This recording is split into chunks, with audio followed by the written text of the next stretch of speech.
আজ আমরা চলে এসেছি পশ্চিমবঙ্গের নদিয়া জনপদে অবস্থিত একটি ইসকন দ্বারা নির্মিত নগরী, যা ইসকনের প্রমুখ কার্যালয় বা পশ্চিমবঙ্গের একটি নবীন অন্যতম পর্যটন কেন্দ্র মায়াপুরে।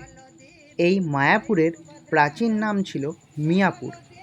এই স্থানটিতে মুসলিম ইসলাম অনুগামী মৎস্যজীবীদের বসবাস ছিল। এবার বলি রথযাত্রার ইতিহাস। এক সময় মায়াপুর আর রাজাপুর নামে দুটি গ্রাম ছিল। রাজাপুরের বেশিরভাগ মানুষই ছিল বৈষ্ণব। প্রায় 500 বছর আগে নাকি এক পুরোহিত স্বপ্নাদেশ পেয়ে প্রথম রথযাত্রা আয়োজন করে।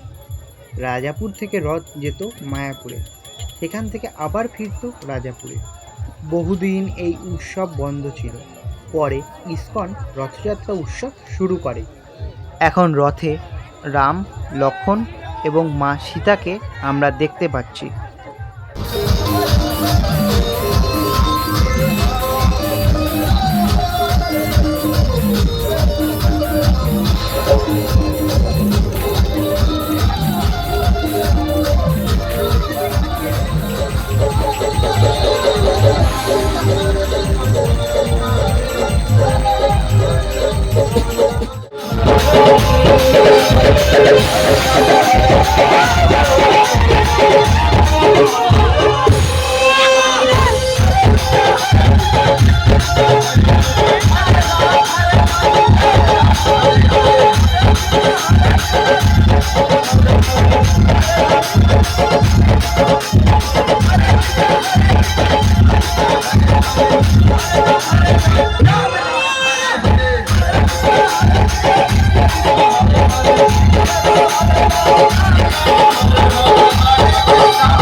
রাজাপুর থেকে মায়াপুরের দূরত্ব 5 কিলোমিটার।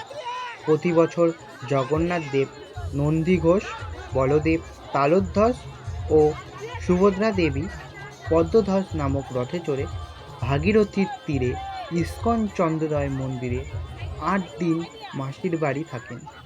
এই সময় জগন্নাথ দেবকে 56 ভোগ সহ দীপদানের মতো অনুষ্ঠান আয়োজিত করা হয়।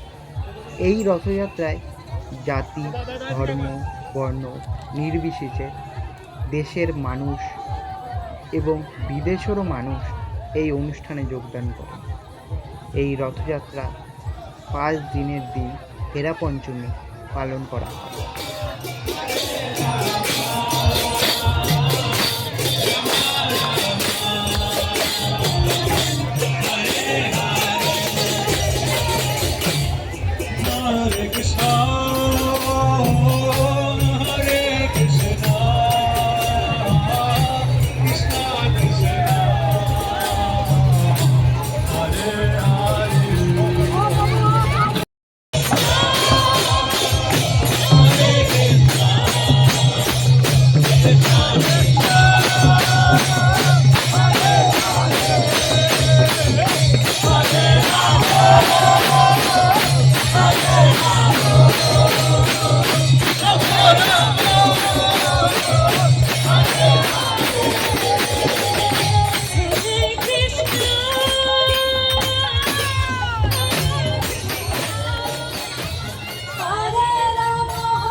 এখানে প্রত্যেকটা রথের সামনে একজন করে পরিষ্কার করার জন্য সেবায়িত রয়েছেন।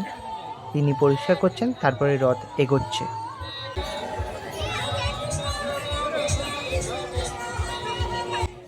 এখন আমরা সুভদ্রা দেবীর রথ দেখতে চলেছি, যিনি স্বয়ং যোগমায়া। তার রথের নাম পদ্মধ্বজ। তিনি পদ্মধ্বজ নামক রথের চড়ে মাসির বাড়ি যাচ্ছেন।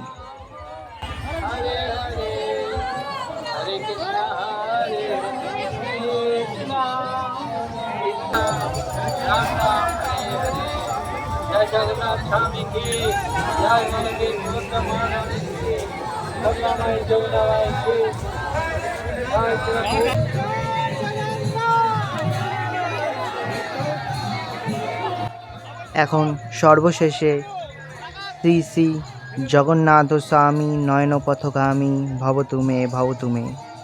শ্রী জগন্নাথ তার নন্দীঘোষ নামক রথে চড়ে মাসির বাড়ি গমন করছেন, সেই দৃশ্য আপনারা দেখতে পাচ্ছেন।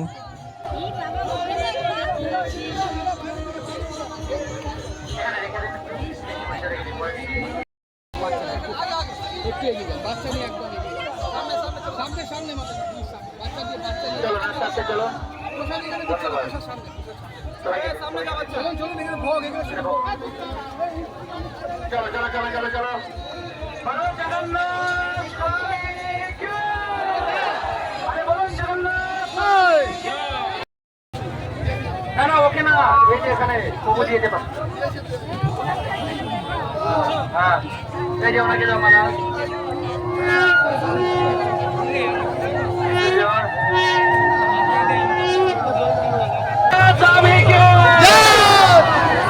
এখান থেকে শ্রী জগন্নাথ বলদেব সুভদ্রা মহারানীকে, শ্রী শ্রী জগন্নাথ বলদেব সুভদ্রা মহারানীর অনেক মহোৎসবকে।